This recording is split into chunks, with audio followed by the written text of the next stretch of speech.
This better put me in incognito. Hi everyone. This is not Malone, but I guess a COVID version. Undercover, real Nerf Red Hood. Yes. Turns out when you do one villainous scene for the channel, it turns to be the second most popular thing ever. Looking at you, Skull Spiders on that one. Anyway, surprise, surprise. Titan Season 3 is here. And the Suicide Squad was last week, and myself and the entire Bat family is forgetting to do a review of it, is because, me, Tim, by the way, congrats to him coming out by, which, is gonna be short of his own trying to explain. That is a long story, not gonna lie. Also, what else? Dame, who am I missing? Oh, how am I missing Dick? Oh yeah, I know why, because we had to help out, surprisingly, while transferring him from that fight island back to Gotham was a weird Jean-Claude Van Damme movie. I'm not kidding. Saw it. It's actually not bad. Card to the trailer if you guys want to see it.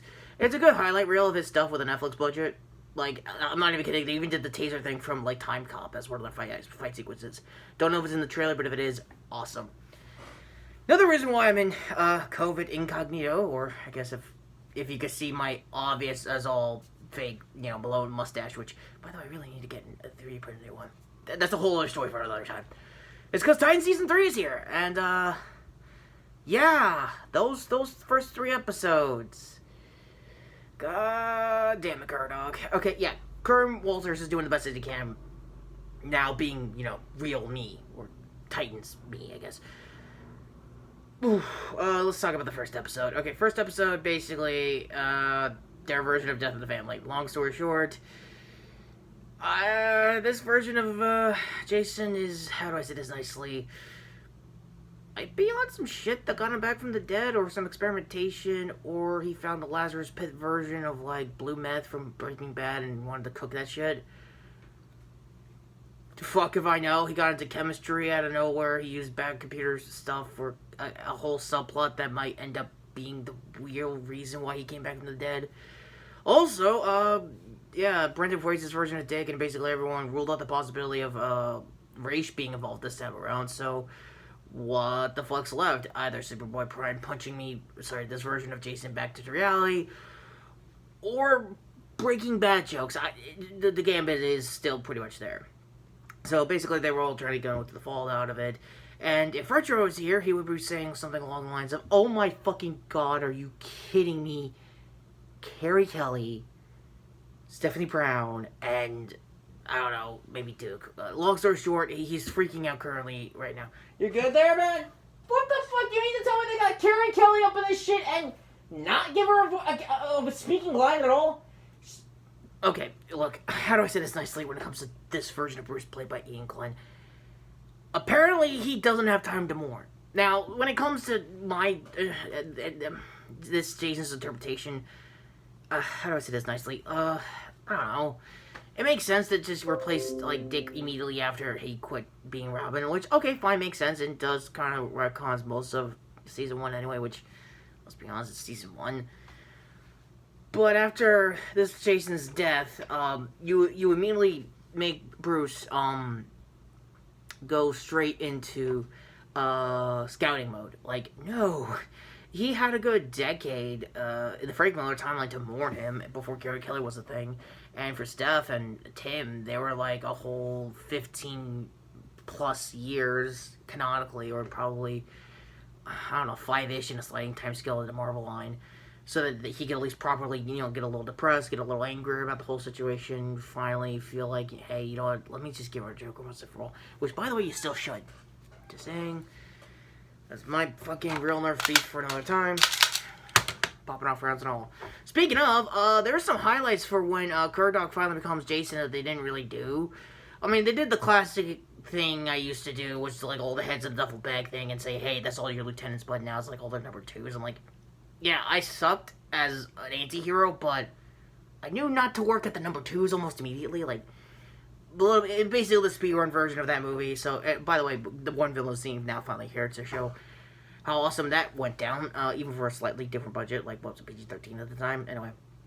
Connor gets 0 lines, like, he's got no subplot whatsoever. Crypto, he's gonna be bulletproof and all that.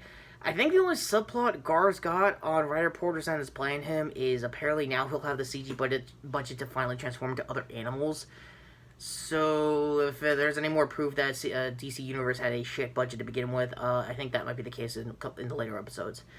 2 and 3 is pretty simple. I become Jason way too fucking early. Like, I don't know, a week later, I'm back from the dead.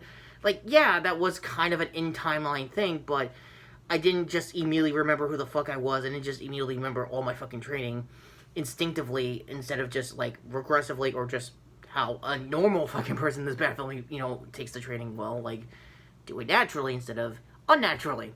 So we don't know who brought this version of Jason back from dead yet, and that's all 3 episodes. The only positives I can say is Jay Luciago, if I got your last name right, Tim, is not bad. Again, speaking of everything that's going on with Tim right now, there's very few people that are positive about it, and the only thing I think myself and Richard are probably going to talk about when we turn that to, I guess, a real Nerf editorial or DC editorial. We just need more people in the LGBTQ plus community being cool with that. I'm not speaking as a cis-white, anti-real Nerf guy trying to justify Tim coming out. If he wants to, it's cool. Sounds like it may or may not be canon. I mean, it happened during, like, I guess the Gotham Knights ensemble comic that's been out lately. So, yeah, to make a long story short, Tim needs his own series. I think that's pretty prevalent with not just him, but I think Steph is going to be sharing screen time with Cass, so hopefully that book still comes out, honestly. I feel like DC should do that. And it sounds like I'm talking more about the comic side of things instead of all three of these episodes. It's not really much. It's implied that Ian Glenn's Bruce finally killed Joker with his own crowbar. I call bullshit on that. They're going to retcon that in the next couple episodes. They're going to be putting bets on that.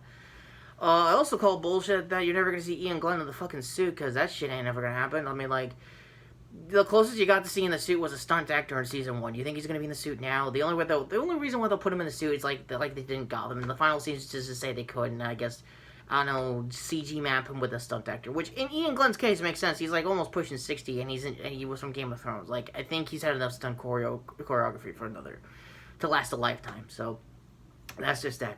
Also, Corey has a fucking therapist. I hope he shows up more, because she is getting all adamant with her powers again, and apparently she's now telepathically linked to Jason to when he was coming back from the dead.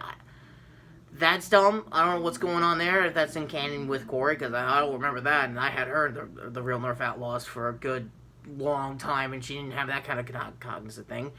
And in case anyone asks, no, it wasn't a New 52 run him. No, me and Roy didn't have entanglement, or it was a nice version of what you guys are thinking, sexually speaking. No, we were cool, we were partners. If we ever make a fan film to explain that, we're gonna need a lot of Wayne Tech money and probably Retro's Patreon. That all aside, it's a strong showing for this whole cast. Oh, before while I'm here, their version of Barbara already fast-tracked Killing Joke, and also fast-tracked her being a certain... Hang on, I have to get the damn figure time. It's a surprise for Terry, by the way. Yes, we're planning a Real Nerf Terry, and hopefully a fast-track for Barb's character, Batman Beyond, for timeline her. So basically, they're mushing a lot of timelines in all in one place as a definitive, I guess, Elseworlds Titans version of the Batman at this point. Yeah, the reason why I'm calling it Elseworlds is because they're doing way too much shit out of character and not enough shit in character, so honestly. Also, speaking of Elseworlds, Comic Pop had the distinct pleasure sitting through Superman and Earth's End. Yeah, card of that if you want to see how Elseworlds kind of went into the weirdest, darkest timelines that nobody asked for, even in the 90s, and that's just saying a lot. So, episode 3, there's also another good reason why I'm not suited up this time around, because, he kind of killed Hank. Hank being one half of Hawk and Dove, and Hawk took a big L. Also, Alan Richardson, you got a tight ass there, bro. Non-spoilers aside on a certain pool, and no, it's not a Three Jokers pool. Don't even start that shit. Just don't. So yeah, overall rating for all these episodes so far. Episode 1, strong start, because again, you got to get Death in the Family out of the way. So I guess 3 out of 5. That's pretty average for Titans. The next 2 episodes are okay. Same thing. Either you just chalk it up to either 2.5 or 3. So yeah, Barb's not looking bad. Her whole subplot is basically she's now commissioner and she's using Scarecrow as like a Silence of the Lambs kind of consultant thing. And weirdly, a serial killer helping out the cops. No, we're not doing Dexter in review. I am not doing a retro review of that entire series. What? You reviewed the whole series? No, I did. He's fine. Thank you, Damien. Okay, so Damien's doing one more stealthy than usual. I guess he's probably going through a mood swing. I have a girlfriend. Wait, really? Yes, kinda, sorta. I don't really know. Did you get her flowers? Oh, fuck you.